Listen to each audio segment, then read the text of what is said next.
Hello students, good morning. Welcome all of you in this online class. जैसा कि आप सभी जानते हैं हमारा जो लेसन चल रहा है वो है क्रॉप प्रोडक्शन एंड मैनेजमेंट, जो कि फर्स्ट लेसन है आपकी साइंस बुक में।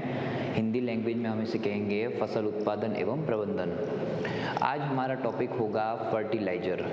तो आइए देखते हैं। टॉपिक को स्टार्ट करने से पहले मैं आप लोगों को पीछे वाले वीडियोस के बारे में कुछ याद दिलवाना चाहूँगा। थोड़ा सा फ्लैशबैक में जाते हैं हम। जैसा कि लास्ट वीडियोस में हमने मैन्योरिंग के बारे में पढ़ा है। मैन्योरिंग के बाद में हमने मैन्योर के बारे में पढ़ा। मैन्योर के बाद में आज हम फर्टिलाइज़र के बारे में पढ़ेंगे।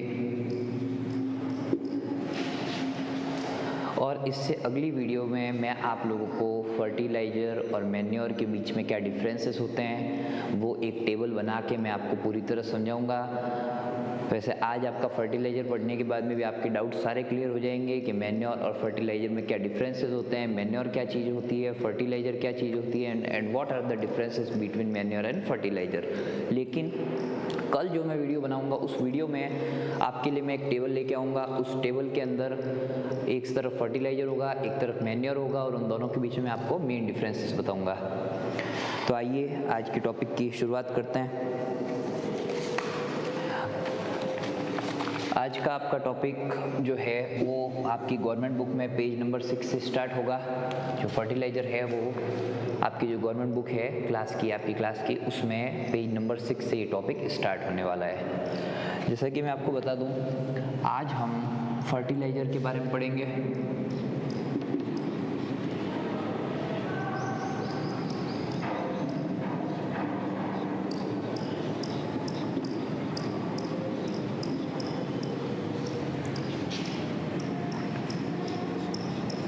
इसमें हम फर्टिलाइजर्स के बारे में पढ़ेंगे। फर्टिलाइजर्स के बाद में हम इनके यूजेस पढ़ेंगे, यूजेस एंड एडवांटेजेस। उसके बाद में हम इसके डिसएडवांटेजेस पढ़ेंगे।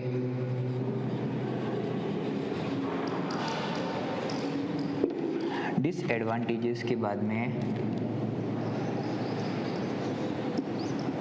Solutions to maintain soil fertility.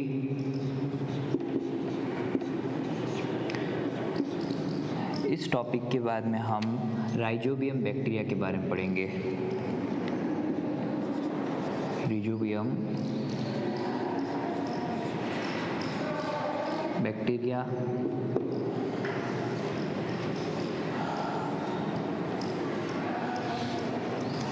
ये हमारे टॉपिक रहेंगे आज। पेज नंबर 6 से इसकी स्टार्टिंग है। और एक बात मैं आप लोगों को बता देना चाहूँगा, हम हमेशा जो लेसन्स पढ़ते हैं उसमें मैं आपके लिए सारे नोट्स प्रिपेयर कर रहा हूँ। आपको उस नोट्स की PDF भी डे बाय डे अवेलेबल करवाई जा रही है। तो आप लोगों को उन PDFs को भी अच्छे से देखना है, समझना है, और जो मैंने यहाँ पर समझाया है उसी PDF को मैंने यहाँ समझाया है। तो आप मेरे वीडियो से, इस लेक्चर से आप समझ सकते हैं। PDF जो आपको अवेलेबल करवाई जा रही है उस PDF का मेन यूज़ है कि वो आपके लिए रिमाइंडर रहेगा। आप कोई भी उससे देख के लैंग्वेज इजीली आप ले सकते हैं कि मैंने किस लैंग्वेज में उसे नोट किया है, उस नोट्स को बनाया है। तो ये नोट्स की PDF जो मिल रही है, ये नोट्स आपको आपकी नोटबुक में भी नोट करना है। और सेकंड बात बता दूं मैं आपको कि बुक के अंदर जो लाइन टू लाइन दिया हुआ है तो मैंने उससे भी थोड़ी सी एडवांस टेक्निक यूज़ किया आप लोगों के लिए, ताकि आप लोगों को अच्छे समझ में आ जाए। इसीलिए हम आप लोगों के लिए नोट्स बना रहे हैं। तो ये सारे टॉपिक उसमें ओनली फर्टिलाइज़र के बारे में समझाएंगे, लेकिन मैंने सबको अलग अलग कर दिया। जैसे फर्टिलाइज़र क्या होता है, उसके बाद में उसके एडवांटेजेस एंड यूजेस, उसके बाद में फर्टिलाइज़र को यूज़ करने पे क्या क्या नुकसान हो सकते हैं, what are the disadvantages for using fertilizers. This is our topic.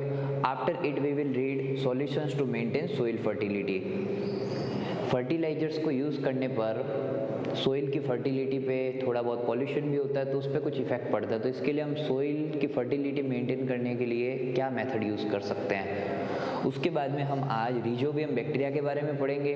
रिजोबियम bacteria क्या होता है, ये बैक्टीरिया यूज़फुल है या फिर हार्मफुल है सोइल के लिए एंड क्रॉप्स के लिए, ये सारा आज हम पढ़ेंगे। तो आइए स्टार्ट करते हैं।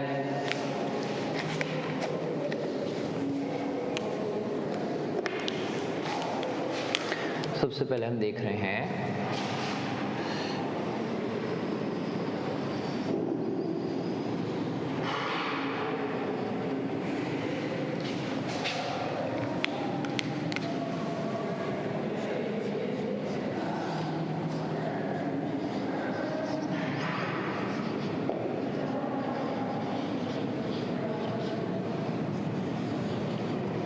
थोड़ा सा इस पॉइंट को मैं हाईलाइट कर रहा हूँ ब्लैक मार्कर से।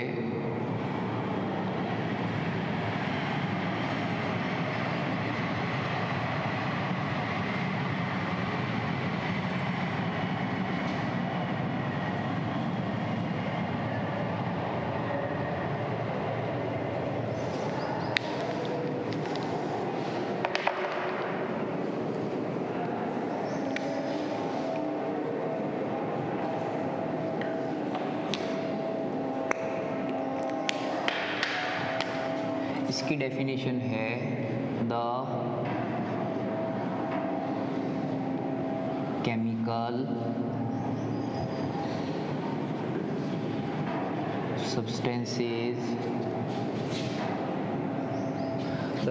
substances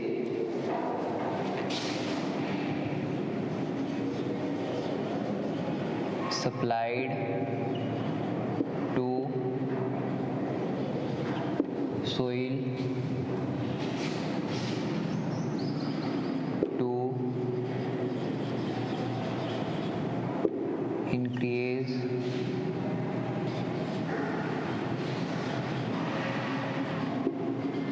productivity of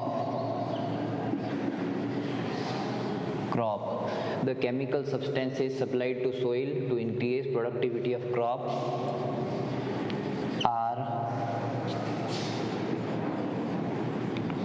known as fertilizers.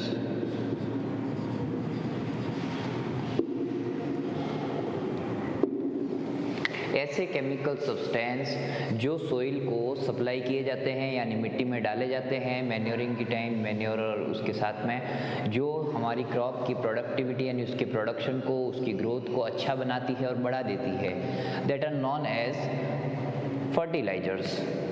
यहाँ पे कुछ टर्म्स है जिनका हिंदी मीनिंग अगर आप चाहो तो मैं बता सकता हूँ। द केमिकल सब्सटेंसेस, केमिकल का मतलब होती है रासायनिक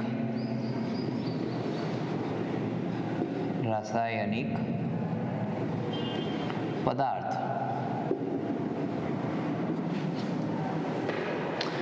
सप्लाइड टू सोइल, सोइल का मतलब आपको पता ही है मिट्टी। सप्लाइड मतलब समझ लीजिए आप देना या डालना। To increase productivity of crop, increase का मतलब होता है बढ़ाना, प्रोडक्टिविटी का मतलब होता है उपज, ऑफ क्रॉप, क्रॉप का मतलब होता है फसल। Are known as fertilizers. Fertilizers के लिए, फर्टिलाइजर जो शब्द है वो फर्टिलिटी से बना है क्योंकि ये क्रॉप की फर्टिलिटी को बढ़ाता है, सोइल की फर्टिलिटी को। हिंदी लैंग्वेज में इसे उर्वरक कहा गया है, उर्वरक। ओके, तो फर्टिलाइजर्स क्या होते हैं ये तो हमने पढ़ा।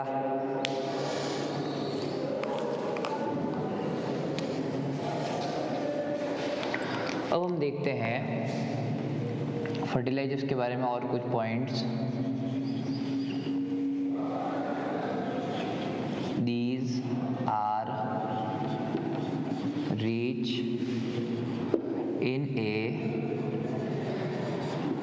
particular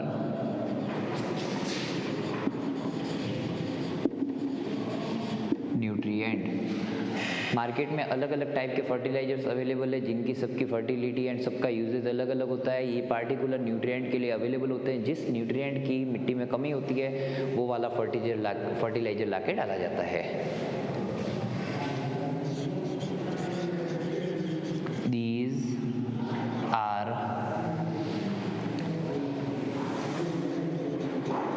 man-made and produced in factories. These are rich in particular nutrient के बाद में these are man-made and produced in factories. Man-made का मतलब होता है मानव निर्मित, मानव निर्मित। ओके, ये मानव निर्मित है एंड प्रोड्यूस्ड इन फैक्ट्रीज, यानी कि फैक्ट्रीज में बनाया जाता है, कारखानों में, उद्योगों में इसे बनाया जाता है। जो बड़ी बड़ी फैक्ट्रीज होती है, इनके लिए स्पेशली फैक्ट्रीज होती है, उनके अंदर इसे तैयार किया जाता है।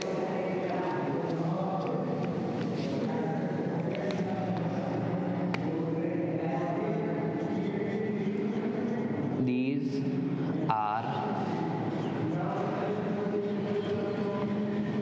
expensive and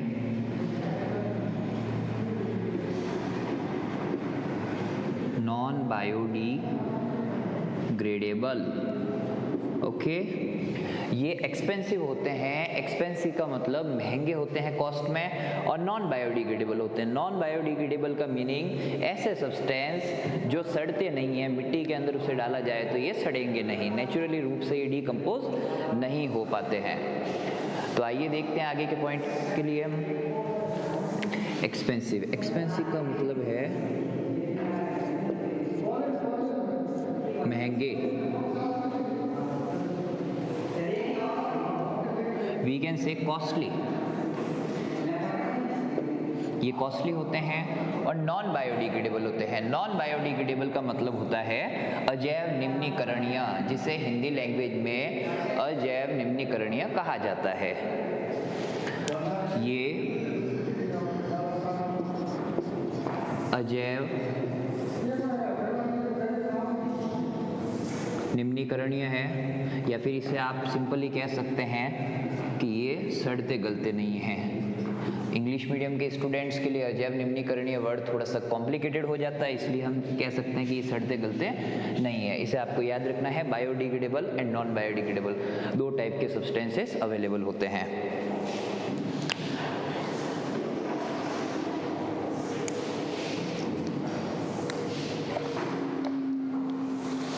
अब हम इसके बारे में कुछ एग्जाम्पल्स लेने जा रहे हैं, जैसे कि fertilizers are produced in factories, ये तो हमने पढ़ ही लिया है। अब इसके कुछ एग्जाम्पल्स है, जैसे कि urea, ammonium sulphate, super phosphate, potash, NPK यानी नाइट्रोजन, फास्फोरस एंड पोटेशियम। तो इसके एग्जाम्पल्स लिख रहा हूँ मैं यहाँ पे।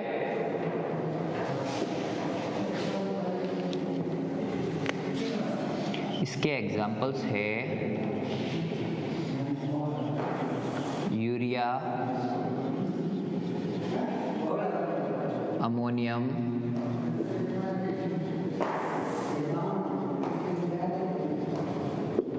Phosphate, urea, ammonium phosphate, potash,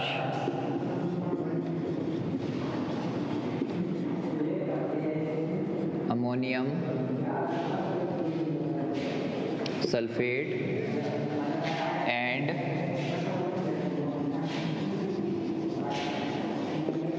NPK. NPK means nitrogen, potassium,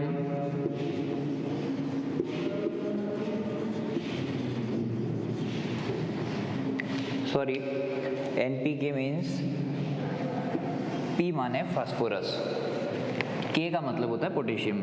जो पोटेशियम का सिंबल है वो के है। नाइट्रोजन, फास्फोरस एंड पोटेशियम, ये सब्सटेंसेस है। Urea, ammonium phosphate, potash, ammonium sulphate and NPK. NPK के बारे में मैं आपको बताना चाहूँगा, जो फर्टिलाइजर्स होते हैं वो स्पेशली एनपीके के लिए पॉपुलर होते हैं, बिकॉज एज यू नो किसी भी सोइल को नाइट्रोजन की, फॉस्फोरस की एंड पोटेशियम, ये ऐसे मिनरल्स होते हैं जो किसी भी सोइल के लिए बहुत ज़्यादा इंपॉर्टेंट होते हैं, खास करके नाइट्रोजन। तो मार्केट में जो अलग अलग टाइप की फर्टिलाइजर्स मिलती है उसमें nitrogen, phosphorus and potassium specially combined होते हैं। तो ये हमने फर्टिलाइजर्स के बारे में पढ़ा। अब हम देखते हैं सबसे इसका मेन यूज़, कि फर्टिलाइजर का सबसे मेन एडवांटेज क्या है।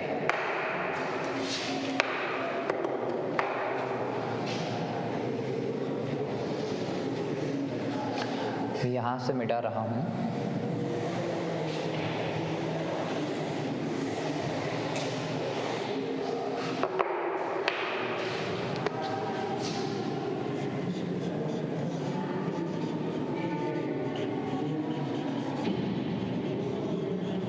एडवांटेजेस वैसे तो आप लोगों ने पढ़ाई है यहाँ पे कि ये प्रोडक्टिविटी बढ़ाते हैं, तो सीधा सा कुछ शॉर्ट शब्दों में आप लोगों को एक्सप्लेन कर देता हूँ। Increase crop production, it increase crop production, यानी कि फसल के उत्पादन को बढ़ा देता है। फसल उत्पादन को बढ़ाना। ओके, तो ये इसका पहला यूज है। एंड सेकंड हम बात करते हैं कि supplies particular nutrient, supplies particular nutrient to soil. It means Hindi में हम कहेंगे मिट्टी को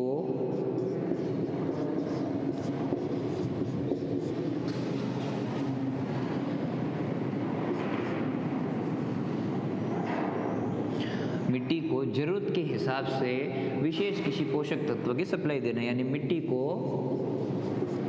पोषक तत्व देना या प्रदान करना। ओके, तो ये हमारे एडवांटेजेस है। अब हमारा फर्टिलाइजर हो गया, यूजेस एंड एडवांटेजेस हो गया। अब हम पढ़ेंगे डिसएडवांटेजेस कि फर्टिलाइजर्स का एक्सेस यूज करने पर क्या क्या डिसएडवांटेजेस हो सकते हैं।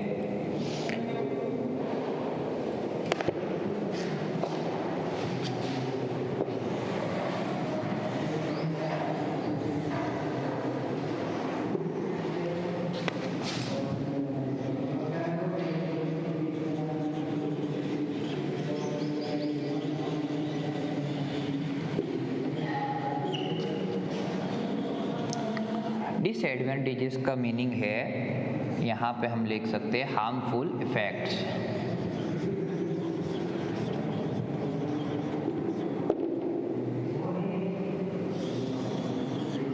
तो उसमें हमारा फर्स्ट पॉइंट रहेगा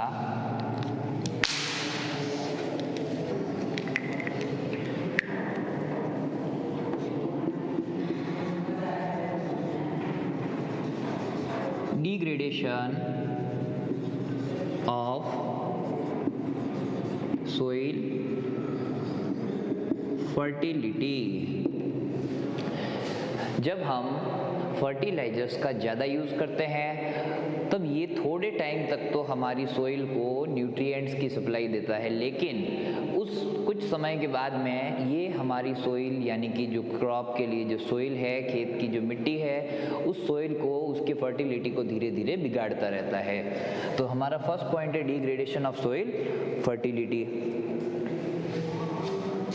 we can write here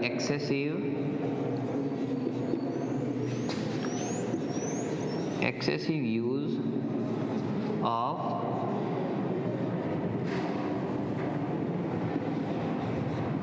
fertilizers has made fertile, okay.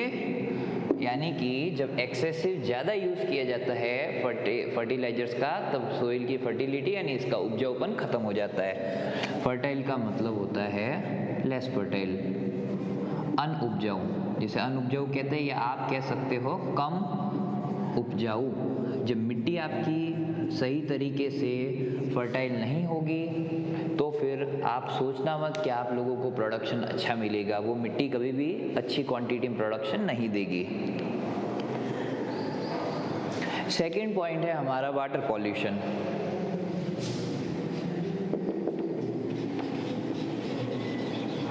Water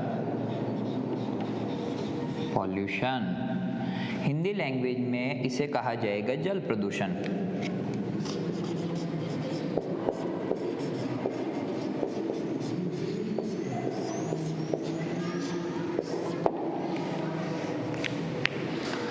The fertilizers flow out with rainwater and pollute other water resources or sources or water bodies. Fertilizers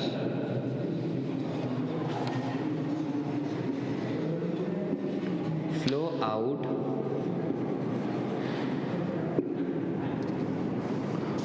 with rainwater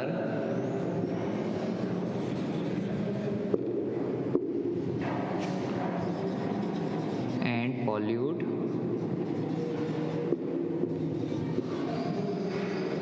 water bodies, which is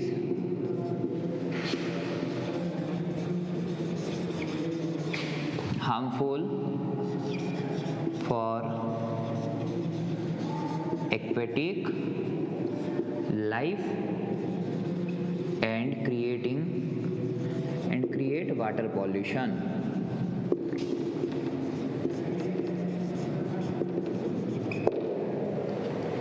मैं आपको बता दूं, जब हमारे खेत में fertilisers add करते हैं मिट्टी के अंदर, बरसात आती है यानी जब बारिश आती है तब बारिश का पानी खेतों में बरसता है और उसमें वो पानी जब खेतों से बहता हुआ किसी न किसी रास्ते से डायरेक्टली और इनडायरेक्टली जब खेतों से बाहर जाता है, तब ये फर्टिलाइजर्स जो होते हैं ये भी उस रेन वाटर में मिक्स होकर अदर वाटर बॉडीज़ में जाते हैं, जैसे कि नदियों में, नालों में, तालाबों में।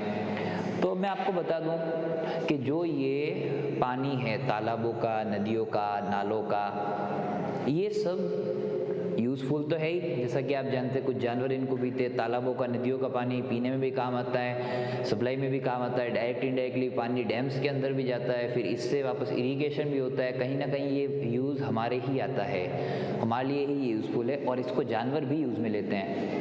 इसलिए बताया गया fertilizers flow out with rain water, बरसात के पानी के साथ फर्टिलाइजर्स बह जाते हैं।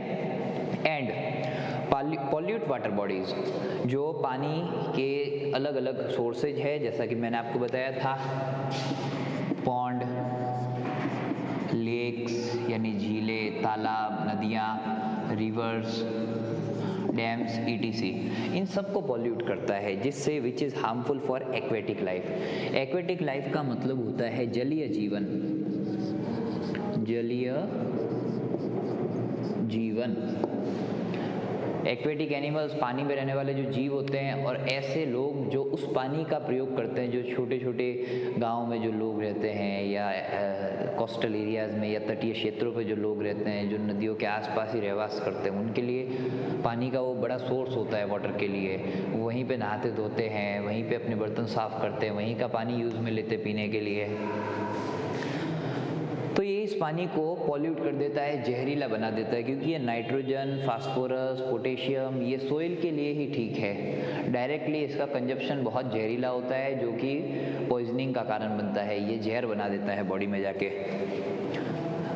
इससे वाटर पॉल्यूशन होता है। तो हमने देखा कि दो सबसे मेन कारण है। तीसरा, फूड चेन को भी थोड़ा सा इफेक्ट होता है। फूड चेन माने जो मैंने आपको बताया, एक्वेटिक एनिमल्स भी डिग्रेड होते हैं, एक्वेटिक एनिमल्स की लाइफ को भी नुकसान होता है। तो हर चीज़ के, किसी भी सिक्के के दो पहलू होते हैं, एक अच्छा और एक बुरा। तो यहाँ पे फर्टिलाइजर्स का यूज़ है तो उसके डिसएडवांटेजेस भी है, हार्मफुल इफ़ेक्ट्स भी है। इसके लिए हम क्या सॉल्यूशन कर सकते हैं जिससे कि मेनली हमारी सोइल की फर्टिलिटी तो बनी रहे? तो आइए देखते हैं solutions for maintaining soil fertility. ये हमारा अगला टॉपिक है, ये हमारा this is our next topic. लिख रहा हूँ मैं यहाँ पे।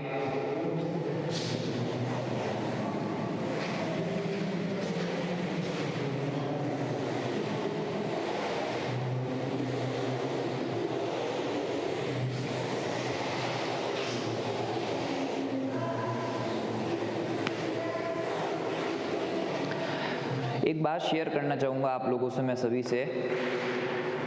आई होप आप लोगों को अच्छे समझ में आ रहा है। अगर आप लोगों ने अभी तक भी हमारा चैनल सब्सक्राइब नहीं किया है तो प्लीज़ इन वीडियोस को तो लाइक करते ही रहिए, साथ में इस चैनल को आप सब्सक्राइब कर लीजिए। बिकॉज़ ये वीडियो जैसे ही हम नई वीडियो अपलोड करेंगे वो सारी आप तक पहुंचती जाएगी, इसलिए चैनल को सब्सक्राइब कर लीजिए। वहाँ पे साइड में बेल का आइकन आएगा, उस बेल के आइकन को प्रेस कर देना। ऑल नोटिफिकेशंस में आप लोगों को सारे नोटिफिकेशन जैसे ही वीडियो अपलोड होगी आपके मोबाइल पर आपको मिलते जाएंगे। It is beneficial for students. तो अब हम बात करते हैं solutions for maintaining soil fertility.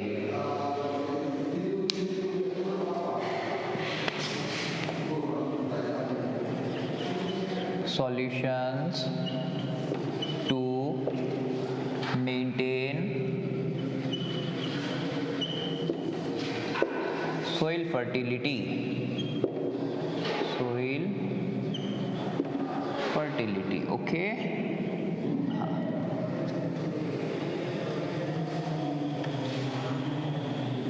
What are the solutions to maintain soil fertility?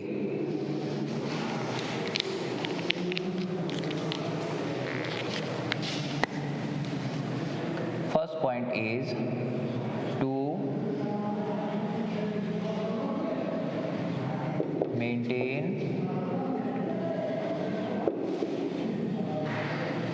soil fertility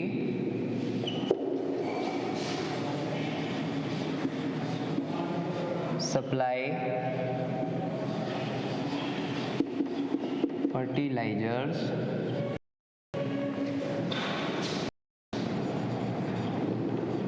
with manure. To maintain soil fertility, supply fertilizers with manure. आप जो भी फर्टिलाइजर सप्लाई करते हैं उसके बाद में उसके साथ में आप फर्टिलाइजर के साथ में मैन्योर की भी सप्लाई कीजिए, यानी कि मिट्टी में फर्टिलाइजर को मिलाते समय मैन्योर भी आपको साथ में मिलानी है। फर्टिलाइजर न्यूट्रिएंट को देगी, मैन्योर जो है उसके सोइल फर्टिलिटी को बना के रखेगी।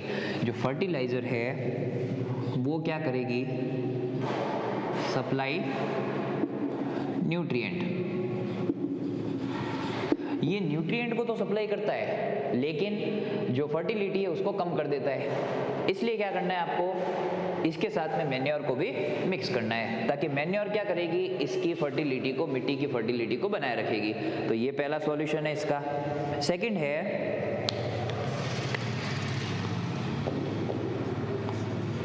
Leave the soil, leave the field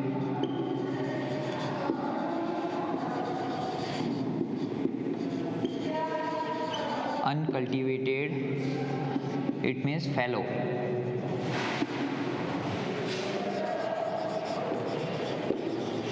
Between two crops, okay. दो फसलों के बीच में, यानी जब आपने पहली फसल उगाई उसके बाद में एक सीजन आपको फील्ड को अनकल्टिवेटेड यानी फैलो छोड़ देना चाहिए। फैलो का मतलब, अनकल्टिवेटेड का मतलब होता है खाली, जिसमें आपको खेती नहीं करनी चाहिए एक सीज़न, ताकि जो बारिश होगी और मिट्टी पड़ी रहेगी तो वो अपनी सोइल की जो फर्टिलिटी है वो एनवायरनमेंट के रिसोर्सेज से ऑटोमेटिकली धीरे धीरे सोइल की फर्टिलिटी को गेन अप कर दिया जाएगा। बिटवीन टू क्रॉप्स, दो फसलों के बीच में एक सीजन हमें खाली छोड़ना चाहिए। थर्ड है another method to maintain soil fertility is crop production, यानी कि थर्ड मेथड है क्रॉप रोटेशन।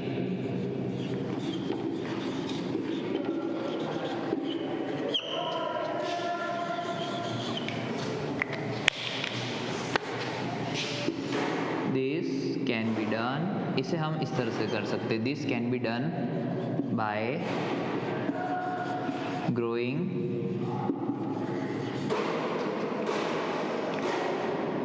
डिफरेंट क्रॉप्स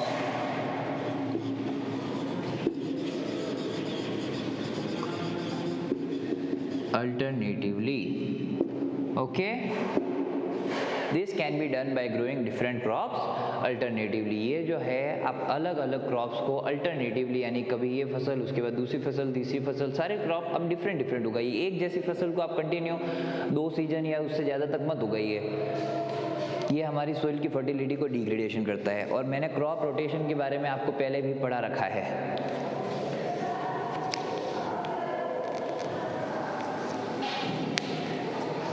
अब मैं आपको एक किस्सा बताने जा रहा हूँ नॉर्दर्न इंडिया का। ये जो तरीका है वो नॉर्थ इंडिया का है।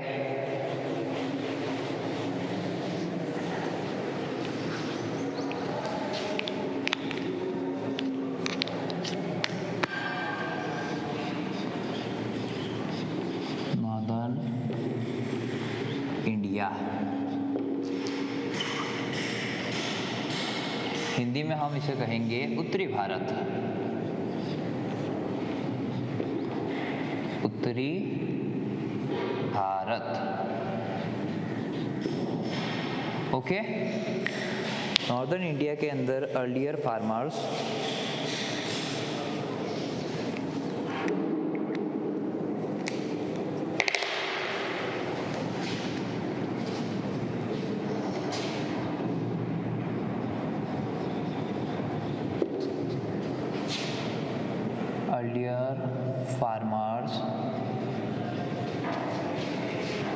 used to grow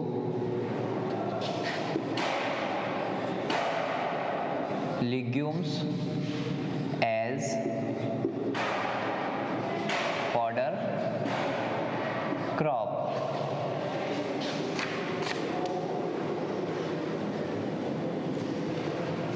In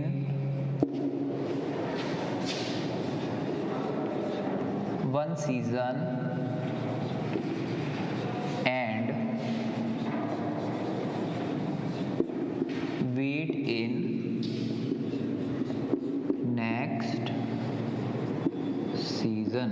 Okay, earlier farmers used to grow legumes as fodder crops in one season and wheat in next season.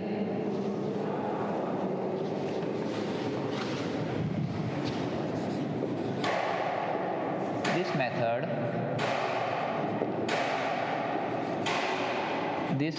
helps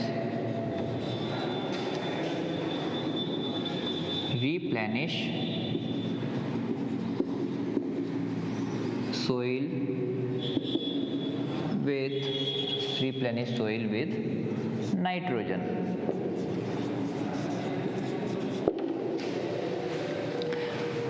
northern India यानी उत्तरी भारत के अंदर बहुत समय पहले ये मेथड यूज़ किया गया था अपनी सोइल फर्टिलिटी को बचाने के लिए। उन्होंने use to grow legumes as fodder crops. Legumes का मतलब होता है फलियाँ, ऐसी फसल जिसमें फली लगती है। जैसे आपने ग्वार फली, सांगरी, राजस्थान में चलती है ग्वार फली, सांगरी, ये इस तरह की जो लेग्यूम्स वाली फसलें होती है उसको उगाया एज फॉडर क्रॉप। फॉडर का मतलब होता है चारा, पशुओं को जो चारा डाला जाता है एनिमल्स को, वो। इन वन सीजन, एक सीजन में तो लेग्यूम्स को उगाया गया, वो लेग्यूम्स को फॉडर क्रॉप के यूज में ले लिया गया। And wheat in next season, और अगले सीजन में वीट उगा दिया गया, या वीट नहीं तो कोई भी यूजफुल क्रॉप उगा दी गई। This method helps replenish soil with nitrogen. ये मेथड यूज करने का सबसे बड़ा रीजन यही था कि उनको नाइट्रोजन जो मिट्टी में रिप्लेनिश किया गया। रिप्लेनिश का मतलब होता है भरना, मिट्टी को भरना। रिप्लेनिश सोइल, रिप्लेनिश सोइल का मतलब होता है मिट्टी को भरना विद नाइट्रोजन से। ओके, तो ये क्या मामला है, थोड़ा सा ध्यान दीजिए इस पे। लिग्यूम्स क्रॉप, पहली सीजन में लिग्यूम्स क्रॉप उगाई, दूसरी सीजन में वीट या कोई भी यूजफुल फसल उगा दी। वीट का मतलब होता है गेहूं। तो उससे नाइट्रोजन कैसे मिली, तो इसका मैं रीजन बता देता हूं आपको।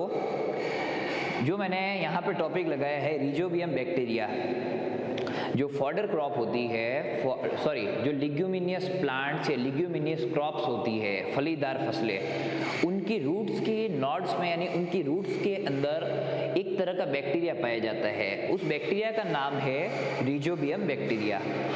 ये बैक्टीरिया क्या करता है, ये बैक्टीरिया नाइट्रोजन को एब्जॉर्ब करने में हेल्प करता है। तो आइए देखते हैं, मैं आपको थोड़ा सा डिटेल में इसके बारे में बता देता हूँ रिजोबियम बैक्टीरिया के बारे में। उसके बाद हमारा पॉइंट यहीं पे एंड हो रहा है।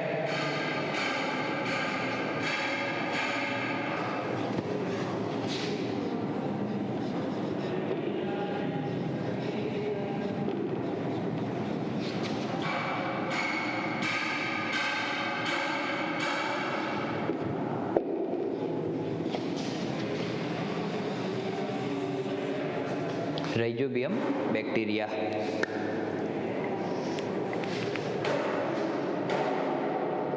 These are present in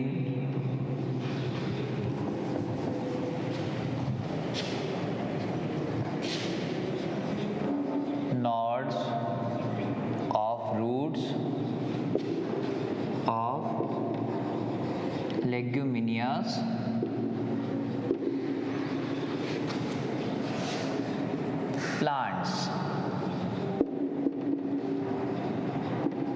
which helps to fix atmospheric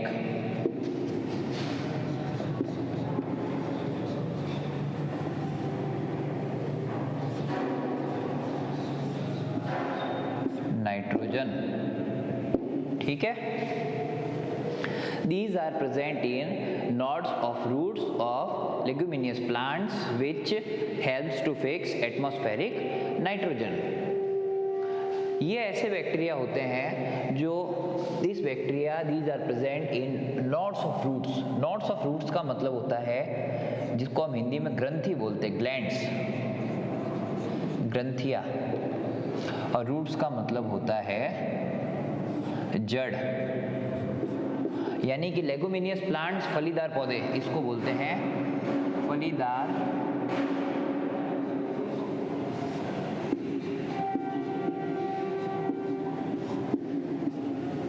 फलीदार पौधे। जो फलीदार पौधे होते हैं उनकी जो रूट्स होती है, उनकी रूट्स की नॉड्स का मतलब सिंपली है ग्लैंड्स, इसको हिंदी में ग्रंथियां कहा जाता है। तो लेगुमिनियस प्लांट्स की जो ग्लैंड्स होती है, ग्लैंड्स की जो जड़ की ग्लैंड्स है, फलीदार पौधे, मैं एक बार फिर से बता देता हूँ आपको। These are present in nodes of roots of leguminous plants which helps to fix atmospheric nitrogen। जो लेगुमिनियस प्लांट्स, फलीदार पौधों की रूट्स होती है, उनकी रूट्स की नोड्स में, या फिर सिंपली हम कह सकते हैं कि जो रूट्स है, रूट्स के अंदर ही ये बैक्टीरिया पाया जाता है। ये बैक्टीरिया क्या करता है, एटमॉस्फेयर की नाइट्रोजन को फिक्स कर देता है। कहाँ पे, सोइल के अंदर, क्योंकि रूट्स तो सोइल में होती है। इस तरह से जो रूट्स होती है वो सोइल में होती है, ये सोइल है,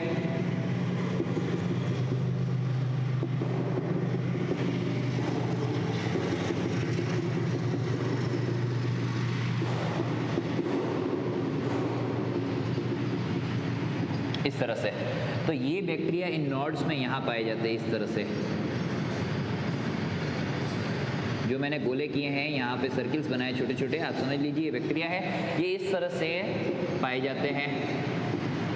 तो ये क्या करते हैं, ये हमारी एटमॉस्फेयर की जो नाइट्रोजन होती है N2 गैस, नाइट्रोजन को फिक्स करते हैं। तो इसलिए हमारे जो नॉर्थन इंडिया में अर्लियर यानी बहुत पहले फार्मर्स ने ये तरीका यूज़ किया था कि वो एक सीज़न में तो फॉडर क्रॉप उगाते थे, फॉडर क्रॉप में लेग्यूम्स उगाते थे, फलीदार फसलें, और उसके बाद में सेकंड सीजन में कोई भी इंपॉर्टेंट क्रॉप जैसे कि वीट, मेज, मिलेट, ETC इस तरह की कोई फसल उगा लेते थे, ताकि पहली सीजन में जब उन्होंने लेग्यूमिनियस प्लांट्स उगाए हैं, लेग्यूमिनियस क्रॉप उगाई है, तो लेग्यूमिनियस क्रॉप की रूट्स में ये राइजोबियम बैक्टीरिया पाया जाता है। ये बैक्टीरिया क्या करता है, नाइट्रोजन को फिक्स कर देता है, जिससे सोइल बहुत ही अच्छी और फर्टाइल हो जाती है। और उसके बाद में अगली सीजन में कोई भी यूज़फुल क्रॉप जब उगाते हैं तब सोइल फर्टाइल तैयार मिलती है हमें, जो कि अच्छा प्रोडक्शन देती है। तो आज के हमारे ये सारे टॉपिक्स एंड हो गए। इससे नेक्स्ट वाली जो वीडियो रहेगी उसमें मैं आपके लिए मैन्योर और फर्टिलाइजर के बीच के मेन डिफरेंस के लिए एक टेबल बना के आप लोगों को समझाऊंगा। आई होप आप लोगों को बहुत अच्छा लगा होगा। Thank you.